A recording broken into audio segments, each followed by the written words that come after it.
Do you think your damaged resin molds are useless? Think again. What if I told you there is a simple trick, just one easy step to repair and reuse your favorite molds? Say goodbye to wasted time, money, and frustration. Stay with me and let's fix your molds like a pro in less than 15 minutes.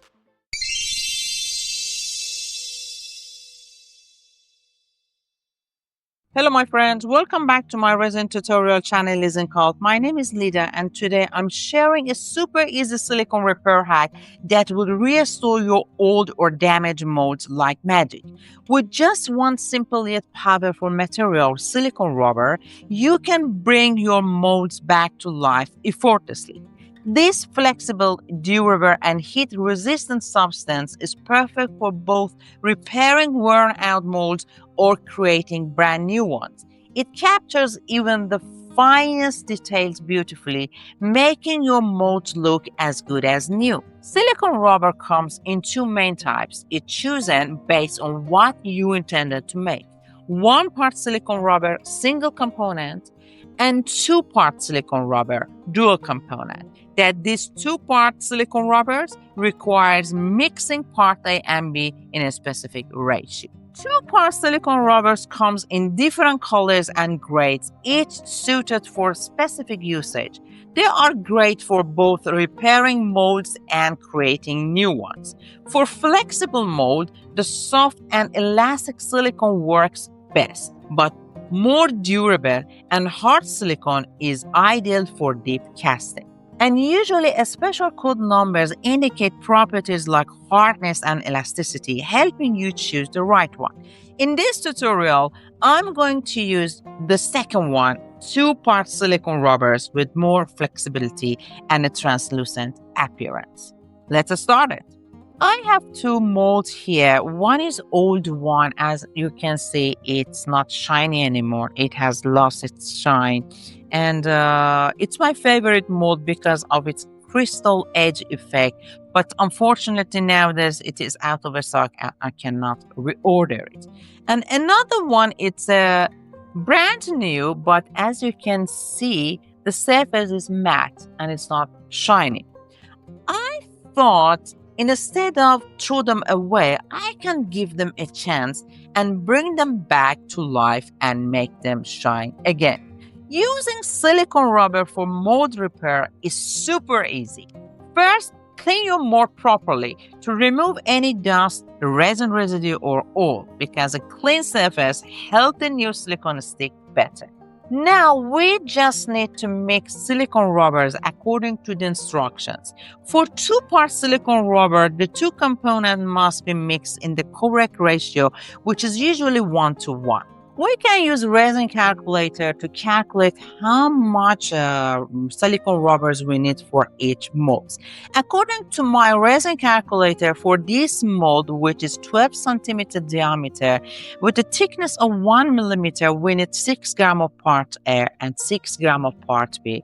And for this one, which is slightly bigger, 13 centimeter in diameter, with the same thickness, we need something about 7 grams of part A and 7 grams of part B. And for both mold combined, we need a total of 13 grams of part A and 13 grams of part B, making 26 grams in total. Remember, we only need a very thin layer of silicone for each mold. Applying too much will affect the final thickness of our coaster. I'm going to use my scale. I bring a small cup because we don't need to make too much. I set it to 0. I said for each part we need just 13 grams.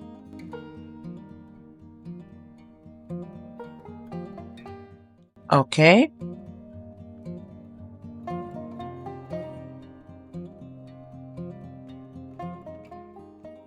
That's it. No, we have to mix them nicely. Stir it gently for about 3 minutes and avoid stirring too fast as it can create bubbles which may affect the results. Very slowly we have to mix them. Like resin is not going to give us a clear mixtures, but it shows that they are mixed nicely. Now I think it's ready to pour. Okay. As I told you, we just need a thin layer of silicone rubber to cover the surface nicely, because if you add too much, then the thickness of your coaster will be changed and it's going to ruin the work. Now I'm going to decant my silicone rubber. Use a soft silicone brush or spatula to apply a thin layer of silicone rubber over the base of your mold, and be sure that to cover all parts evenly. I'm going to push them, as you can see, to the sides to cover all parts. You should be patient, very slowly. Push it all around the surface and let it cover the total area. That's enough for this one. Now I'm going to decant the rest of it on the second mold. And remember, before pouring your silicone rubber, you have to clean your mold, as I told you already. Just I held it to reach to the edge and the sides of the mold.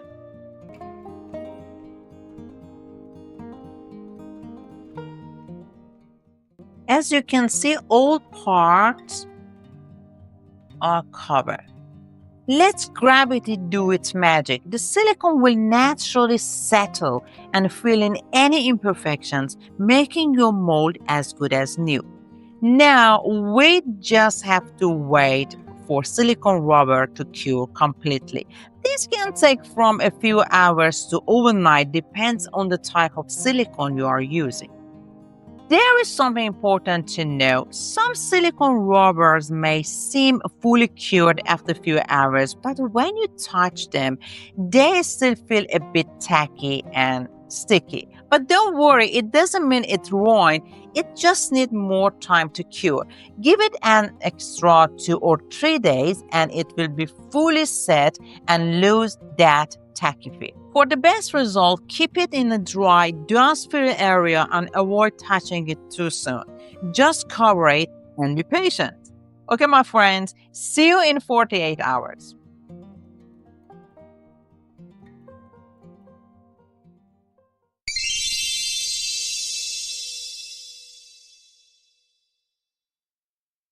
Welcome back, my friends. It has been 48 hours since we poured the silicone, and now it's time for the big reveal.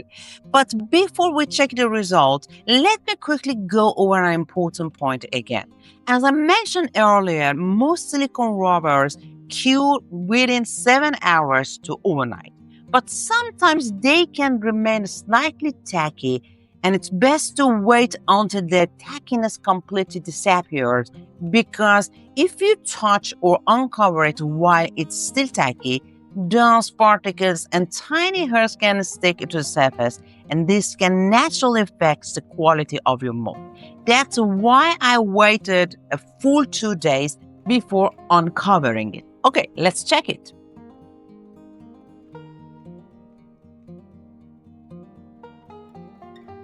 Look at it. The surface is super shiny and it looks brand new, doesn't it? Can you see the shine? Okay. And this one? Wow, so amazing. No more satin finish.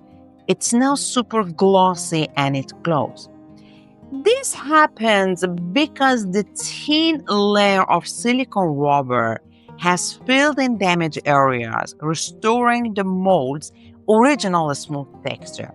And the best part, this glossy finish means your next resin pour will come out just as smooth and flawless as this new mold itself. All right, my friends, I hope this tutorial was helpful. If you enjoyed this trick and want to learn more creative tips and ideas, don't forget to hit the like button, share, and subscribe for more tutorials. Let me know in the comments if you have tried these techniques. And stay tuned because in the next tutorial, I will show you the easiest step to duplicate your favorite mold. Make sure you don't miss the next video. It's going to be a game changer.